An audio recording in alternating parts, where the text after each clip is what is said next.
Hi, I'm Erik Voss, and Spider-Man Far From Home is now giving us some first looks at this movie. And this is all very raw footage. Hell, this whole movie's pretty raw, considering the title character's current status is technically dust, I guess? So, spoiler warning in case it's still a little early for you. Okay, let's dive into this footage to explain everything that you might have missed. If you look closely, you can see what looks like a standoff between two people. Jake Gyllenhaal as the villain, Mysterio. Notice how his costume appears to be fairly accurate to the character's comic book appearance, of course, minus the fishbowl style helmet. Mysterio is Quentin Beck. He's a special effects artist and stuntman who works on Hollywood movies. He uses technology to create illusions and hypnosis and smokescreens to mess with people's heads, and that helmet protects him from his own smokescreens. The actor has a beard here, which to me suggests that Far From Home will embrace Quentin Beck's film production crew origin, and maybe make some kind of self-commentary on the way these movies' actual special effects teams wow and impress us and blow our minds, and really we're just pawns in their own game. And by having a beard, this is clearly a guy who's not used to having his face on camera.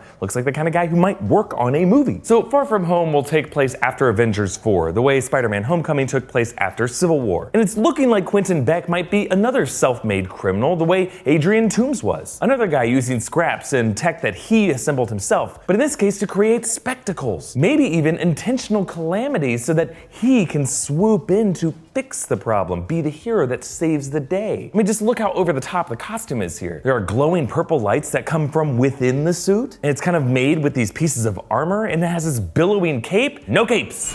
You shouldn't wear capes in the MCU unless you're trying to look stylish. This suit is clearly designed to be theatrical. So it would be interesting if Beck intended that theatricality to impress the populace in a post-Avengers world. Maybe fill that void with his own manufactured star power. Now, this footage is taking place in some kind of carnival scene that's set in Prague. Prague is one of the European cities that Far From Home will visit, along with Venice and London. Now, the other figure in the footage is Spider-Man, but his suit is black here. Some are saying this could be a nod to Spider-Man Noir from the Spider-Verse, but really I think it's more likely a stealth version of his suit, one of the many functions embedded in his regular suit. Looking at other set images of this black suit, you can see that he has a belt and web shooters, so this is probably Peter Parker trying to draw a little less attention with an alternate version of the tech he already has. And then that overhead footage also shows some black government vehicles pulling up to this scene with Mysterio. I'm wondering if those could be containing members of S.H.I.E.L.D. We do know that Nick Fury and Maria Hill are in this movie as well. Maybe this stealth version of Peter Parker's suit could be a function that they gave him, and he could be working as like a contractor for S.H.I.E.L.D. while he travels abroad. Now, just a reminder that it's still looking likely that some version of the Sinister Six could show up in this movie. In addition to Gyllenhaal as Mysterio, Michael Keaton will be returning as Adrian Toomes, the Vulture, and perhaps Michael Mando as Mac Gargan, Scorpion, and Numan Acar as the Chameleon. There are also rumors that Hydra Man could be confirmed to be one of the villains in this movie, and possibly Molten Man, at least, based on some toys that are being manufactured for the film. In the comics, Molten Man is Mark Raxton, an Oscorp scientist whose body fuses with a molten alloy. And it's worth pointing out that Mark Raxton is later revealed as a stepbrother to Liz Allen, who in Spider-Man Homecoming was rewritten to be the daughter of Adrian Toomes. Anyway, that family relationship could just be one way Molten Man could be brought into the story. Comment down below with your thoughts on all this footage, and follow me on Twitter and Instagram at EAVoss. And subscribe to New Rockstars for all the updates you need to know from the Marvel Cinematic future, because someone has to survive Avengers 4, right?